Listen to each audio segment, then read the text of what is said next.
Guerra não é brincadeira, não é lacração, não é piada. Deve ser tratada por adultos responsáveis, militares e estadistas, não por moleques.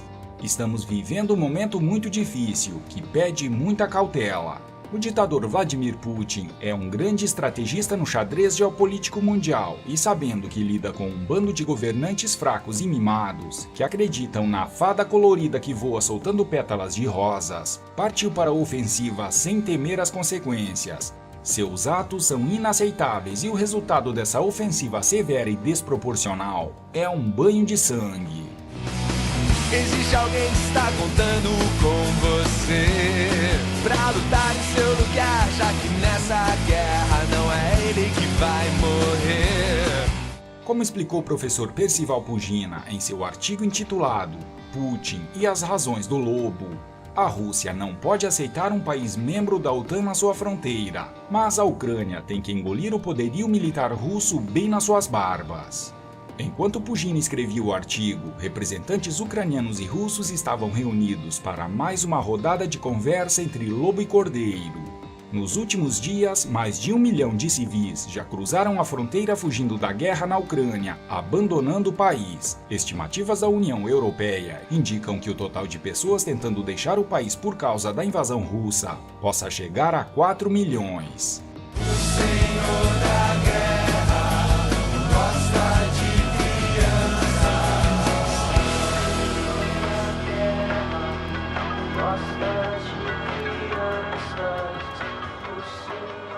Desde os tempos de Lenin, a Ucrânia tem sido o cordeiro da fábula em suas relações com a Rússia. A história é sempre a mesma. A Ucrânia tem razão e perde, a Rússia está errada e ganha. A reunião se revelou inútil. Não surpreende, então, que os ucranianos queiram ficar no agasalho do artigo 5º do Tratado do Atlântico Norte, espécie de todos por um e um por todos, em caso de agressão externa. Putin considera isso inaceitável em suas fronteiras. Aliás, o tirano russo considera inaceitável tudo que o desagrada. Convenhamos a propósito, aqui no Brasil tem gente exatamente assim, sentada em cadeira de espaldar alto e caneta de ouro na mão.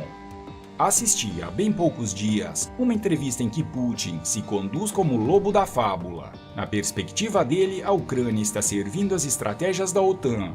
Esta, através da Ucrânia, está sujando a água do lobo. A Rússia, no caso ele, seu tirano há 2 décadas, não pode permitir armamento da OTAN em suas fronteiras. Essa eu acho que possa ensinar para o Putin. Quem é natural de uma fronteira, como eu sou, tendo nascido em Santana do Livramento, fronteira com o Uruguai, entende de fronteira. Fronteira tem 2 lados, Putin. Não existe zona neutra, terra de ninguém, numa fronteira. Ao invadir a Ucrânia, Putin empurra a própria fronteira e instalará nela bases militares. Com esse avanço, a Rússia passará a fazer fronteira com Polônia, România, Hungria, Eslováquia e Moldávia. Ademais, Belarus ou Bielorrússia é nação amiga da Rússia. Em plebiscito encomendado, aprovou a presença de armas nucleares em seu território. Pouco se fala nisso, mas com tais relações, a Rússia estende suas fronteiras militares até a Polônia e a Lituânia, avançando ainda mais na direção do leste europeu e da OTAN, obviamente.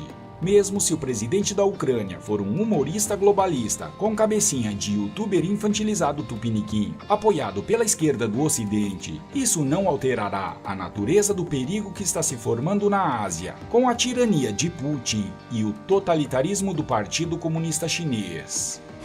Existe alguém que está contando com você pra lutar no seu lugar, já que nessa guerra não é ele quem vai morrer. Falando em China, é interessante a análise do deputado Luiz Felipe, onde ele diz entender que em se posicionar e sugerir passos para evitar uma escalada bélica na Ucrânia, o ministro das Relações Exteriores da China pode ter achado um caminho para lidar com o conflito. Ou seja, ao elencar pontos para a resolução do conflito, a China pode ter apontado um possível caminho para o fim da guerra. Eu não sei se vocês escutaram, ouviram, e é bem provável que não tenham visto, o que o ministro das Relações Exteriores da China propôs. E eu já vou adiantar aqui, tá? eu vou elogiar o ministro das Relações Exteriores da China. Eu vou elogiar ele, porque o posicionamento que ele teve, na minha opinião, dá a saída do conflito, dá a saída desse conflito todo. Tá? Ao menos como. Ele não diz exatamente o que, mas o como ele já definiu. E isso eu diria que é a maior parte do problema resolvido. No entanto, né, as pessoas precisam prestar atenção nele. É isso que eu acho que é importante aqui. Então, eu vou destacar aqui alguns pontos, porque eles são fundamentais. 5 pontos. Ele fala o seguinte, com relação à Ucrânia. Ele fala o seguinte, olha, nós respeitamos o território e a integridade territorial de todos os países e suas políticas de segurança, inclusos o da Ucrânia. Então, isso é a China falando. Então, por que a China é importante? A China pode ser o grande mediador disso tudo. Olha o que eu estou falando aqui. Estou falando ali de um partido comunista chinês, o ministro das Relações Exteriores do Partido Comunista Chinês. E o que ele está falando? Ele está falando exatamente isso, que o respeito à integridade territorial de todos os países e de suas políticas de segurança nacional, inclusos da Ucrânia. Né? Então isso já é um padrão na ONU. Isso já mostra, isso aqui é um padrão da ONU, isso aqui está na Carta Constitucional da ONU. Só que está óbvio que a ONU não consegue forçar essa situação, forçar que os partidos respeitem a integridade territorial, né? Que aqueles que estão no conflito. Né? Então, cabe talvez a um mediador como a China de fazer isso. Né? E eu acho que a China está muito bem posicionada para isso. Segundo, plano de segurança. Ele fala o seguinte, que a segurança nacional de um país não pode significar a insegurança de outro. Olha o que ele está falando, hein? Que a segurança nacional de um país não pode significar a insegurança de um outro. Então, o que isso faz? Isso cria limite no primeiro ponto, que era a questão de território. Né? Que é a questão de território. O que é meu, o que é meu, o que é meu território. E o teu plano de segurança não pode botar a insegurança de um outro país em jogo. Também ele está falando para a Ucrânia. Ele está falando assim, Ucrânia, você não pode assumir uma parceria com a OTAN, porque isso compromete a Rússia diretamente. Ele está literalmente validando esse posicionamento russo. Então, de um lado, ele, de certa maneira, ele preserva a Ucrânia, de outro lado, ele limita a Ucrânia. Olha que eu acho que foi muito bem colocado isso dele. Foi muito feliz essa colocação. E mais do que isso, ele falou que nenhum país, não é que ele falou isso, mas infere que nenhum país deve conclamar esfera de hegemonia, esfera de controle. Esse segundo ponto, ele viola, é uma revolução do ponto de vista do que aconteceu no século XX. A Guerra Fria, o que é meu, o que é a minha região, doutrina dos Estados Unidos, doutrina da União Soviética, agora até a sua própria doutrina da China. Né? Isso compromete até se a China fosse querer criar aí um império como foi criado durante a Guerra Fria do século XX, ela estaria delimitada por esse mesmo termo que ele mesmo sugeriu.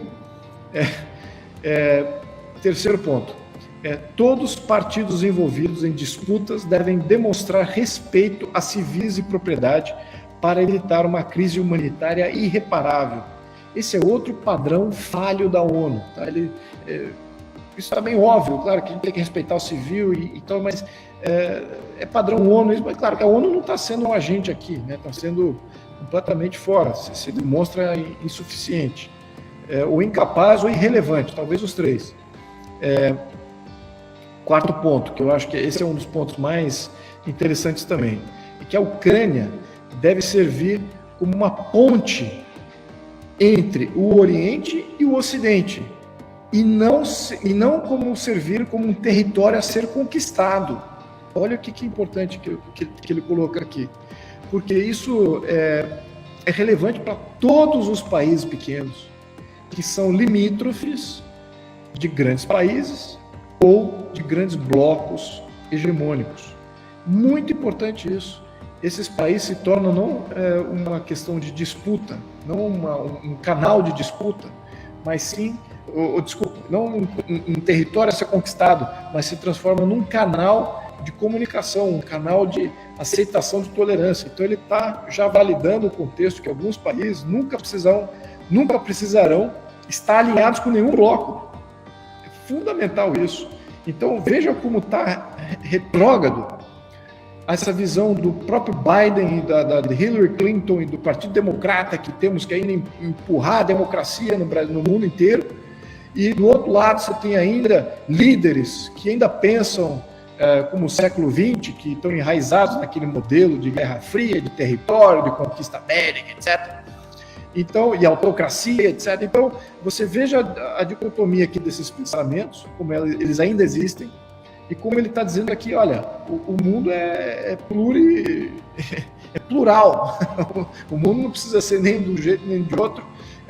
Temos que tolerar, e tem alguns países que servem como canais de comunicação, canais de tolerância. Muito interessante essa visão. Bem inovadora no meu ponto de vista. E claro, o último ponto que ele levantou é que o Conselho de Segurança da ONU deve ser usado como facilitador para atingir um resultado, para atingir um resultado que é fonte de disputa, e não para exacerbar essas disputas. E é exatamente isso que está acontecendo. O Conselho de Segurança da ONU, que tem esse poder praticamente totalitário no mundo inteiro, né, ao menos de chancelaria, ou de dizer o que é o certo, o que é errado, e talvez validar mobilizações, validar ataques ou validar defesas. Então, esse conselho ele tem que ser usado como facilitador e resolução de problemas, e não como sendo um catalisador de disputas e polarização. Meus amigos, eu queria terminar com esse elogio aí ao ministro Wang Yi, da China, deve ser do Partido Comunista, mas de qualquer maneira, independente dessa filiação, eu achei esses pontos como apontando aqui uma saída pacificadora para limitar a perda de vida.